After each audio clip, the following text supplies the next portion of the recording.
سرک وزیران کل واشنطن اف جوینا دیال وزیر درفه امریکا یکو کارفدان نوی بردامن جوین دنت رک دانه بتایبتشی یودا و سردان زیرتر گل برای سیاسی عزیز شروع و کار سیاسی هم بحثکین گل بخیرات مامسوس و که وزیر درفه ماجه فکری پیوندی کد گل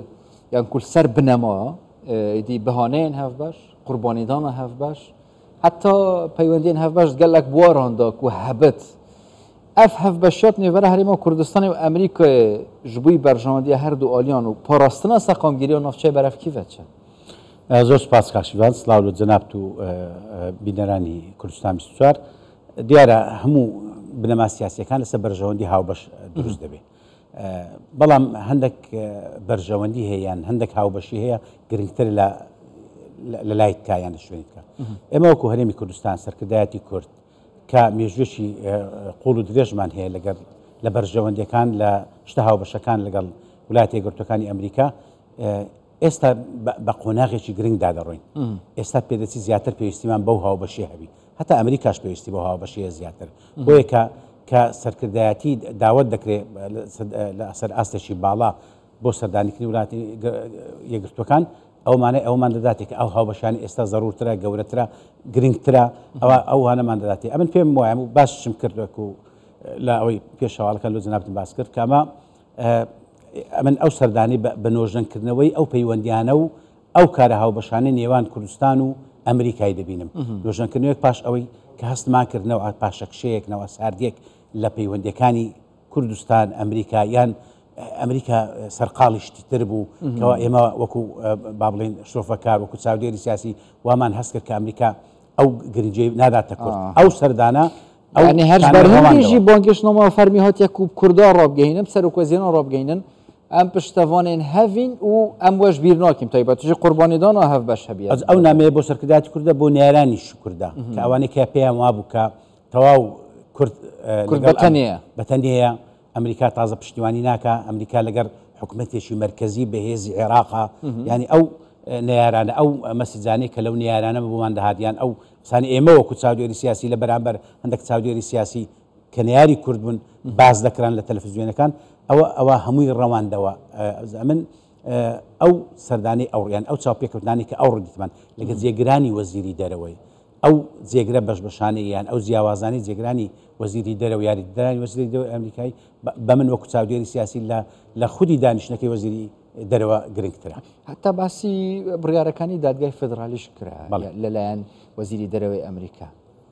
ئەمە بەڕاستەوە خوب پەیامێکە بوو دادگای فێدرالی کە ئەوەی کردوویەتی نادەستوریە یان چ ڕادەگەیەنێ خۆی نەک دادگای فێدرال ئەوەی لە پشت دادگای فێدرالیش دەوەستن و پاڵپشتی دەکەن یان ئەوانەی کە بیر دەکەنەوە کە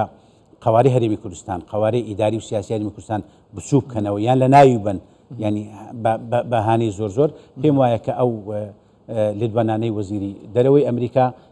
مەسجەکە زیاتر بۆ ئەوانەی کە نەیاری کوردستانیان ئەوانەی بیر دەکەنیان ئەوە پلانیان دانەوە هەروە پلانیشدا دەڕێژن بۆی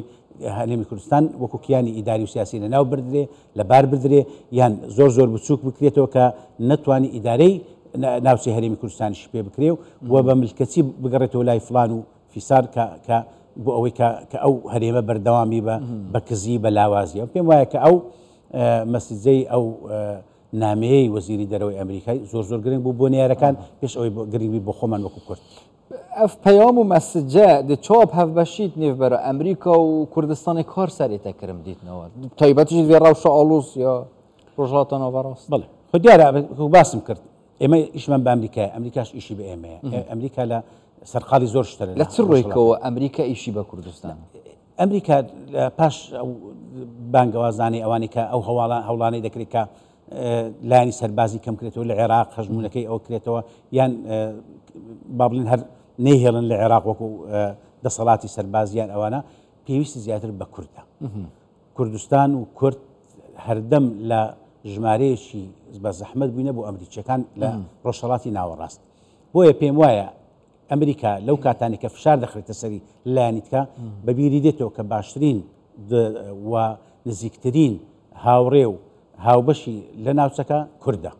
ئەوە لە ئەمریکا زۆر ئیشی بە کوردە لەو لایەنێک دەمێنێتەوە سەرەوەی ئێمە کە بتوانین لەو قۆناغە نوێیە کە باسم کرد پاش ئەو نۆژەنکردنەوەی ئەو پەیوەندیانە لەگە ئەمریکا زیاتر بە هێمنتر با بڵێن بەژگیرتر لەگەڵ ئەمریکا مامەڵە بکەین یعنی هەندێک تێبینی ئەمریکا هەیە لەسەر کوردستان یەک لەوانە یەکبوون و هێزی پێشمەرگە لەوانە هەندێک بابەتی کە پێویستە بە مافی مرۆڤ یان هەر شتێکی تر لەوانی کە ئەمریکا ئەگەر ئێمە لە کاتێکان زۆر بەگری ماوەنەکەی ئێستا بەگری جوەرگرین وا بزانین کە یەکبوونی یەکخستنی هێزی پێشمەرگەی کوردستان کە بۆ ئەمریکا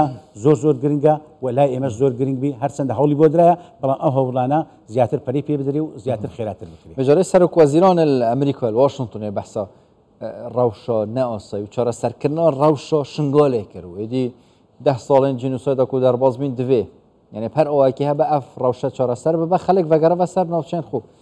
ev e çareserkirina pirsa şingalê beref çi qonax vedbe. دیارە زۆر شتمان هەیە لەگەڵ ئەمریکا ینی ئەمریکا کە جێگرنگ یەک لەوانە ئەگەر ئێمە بەلایەنشی سیاسیش باسی مەسەلەی شنگال بکەین لایانی مافی مرۆڤ لە پێشتر لەو بابەتەی دەیان هەزار کەسی ئەو دەڤەرە تا ئێستا دەربەدەرن حکوومەتی عێراقی هەروەکو لەو بڕیارانەی کە دەبینی لەلایەن بەحساب وەزارەتی ئاوارەکان یان وەزارەتەکانی ئەوانی کە پەیوەستن بە مافی مرۆڤانە وا دەکەن کە ئەو کەم پوشتانی کە لە نێو هەرێمی کوردستانیشن دایخن باش ئەگەر ئەو ئاوارانە نەگەڕێنەوە زێدی خۆیان زیدی باپیرانی خۆیان بستنە شوێنی کە هەر ئاوارە بن لە شوێنی تر پێم وایە کە ئەو بابەتەی کە باسم کرد لایەنی مافی مرۆڤیش لەلایەن ئەمریکای گرنگە وەکو شتێکی هاوبەش وەکو خاڵێکی هاوبەش لە نێوان هەرێمی کوردستان حکوومەتی هەرێمی کوردستان و حکوومەتی ئەمریکا بابەتی شنگاڵە بێزگە لە بابەتە سیاسیکە بابەت ئەمریکەش بۆ ئێمە میمە تا ئێستا لە شنگاڵ هەندێک هێزی بیانی تێدایە هەندێک هێزی کە گرفت بۆ ئاسایش و ئارامی هەرێمی کوردستان هەموو عێراق هەموو ناوچەکە دەکە ئەوەی کە زۆر گرنگە بۆ هاوپەیمانەکانی ئەمریکاش ینی هاوپەیمانی شێشک و تورکیا بۆ ئەمریکا کە بەشێکە لە ئەندامێکە لە ناتۆ ئەوش مهمە ئەو گرفتە ینی ئەو باسی شنگاڵ دیارە باسێکی پەرت و بڵاوە کاکشوان بۆ ئەمریکاش گرنگە بۆ هەرێمی کوردستانیش گرنگە هەر کەسە لەلایانی خۆی لایانی سیاسی لەلایانی ئەمنی لەلایانی مافی مرۆڤ تایبەتیژی وەسفکردنا کوردستانی پەرێمەکە ناوازە کوردستان بوومە گرنگە سەقامگیریەوەی گرنگە هەر دەمەکێ مەترسی سەر هەبە ئیدی بێ دوو دلیدە ئەمریکا پارێزە حتا بەرپرسن ئەمریکیەوەکی ئێماژە پێکرین ئەف پەیامên وەزیرê dervê ئەمریکا ji bo serokweziran ji bo serkirdatiya Herêma Kurdistanê çi mesajekê dihînte welatên kenda û welatên Rojhilata Navras ku Amerîka dîtnawê li ser Kurdistanê çawa hîn jî hosa bibînin hîn jî hosa bin gel Kurdistanê ئێمە دۆستمان زۆرە لە خۆی بە زیادبی لە ناوچەکە تایبەتی لە کەندا و لە وڵاتە عەرەبیەکان لە وڵاتی چش بەڵام بەداخەوە نەیاریشمان زۆرە زۆر زاروەیە کە نێارەکە بەس نێوار کێمترن نێار کەمترن بەڵام زاروێ ئەزیەتمان دەدەن موشک بەرانمان دەکەن یان بە درۆن هەیە یان پیان خۆش نییە ئەو ئارامی و سەقامگیری لە کوردستانە بەردەوام بی حتا هەوڵی ئەوەی دەدەن کە حتا ناسەقامگیری سیاسیش دروستکەن یعنی کلێنێک دروستکەن لە نێو لایەنە سیاسیەکانی کوردستان ئەم پێم وایە کە ئەو پشتگیری ئەمریکا لەسەر ئاستی وەزیری دەرەوە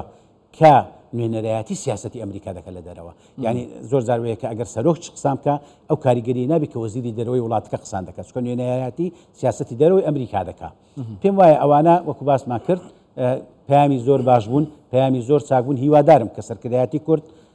جەنابی سەرۆکی وەزیران تەواو ئەو پەیامە باشانە بەکار بهێنرێ استیغلال بکرێ بە ئەوەی هەرێمی کوردستان زیاتر بەرەو پێشبستی زیاتر بێستربی لایەنە سیاسیەکان زیاتر بیر لێ بکەنەوە کە کوردانە زیاتر بیر بکەنەوە کوردستانیان زیاتر بیر بکەنە لەوەی بەرژەوە دێت تاکە کەسی و لایەنەکان بەلاوە بنین لەو قۆناغەدا گەل لەگەلک سوپاس بەڕێ سیاسین عزیز شروع بە کارێ سیاسین گەلمەدا بوون سوپاس بووە سپاس گەلە خێرات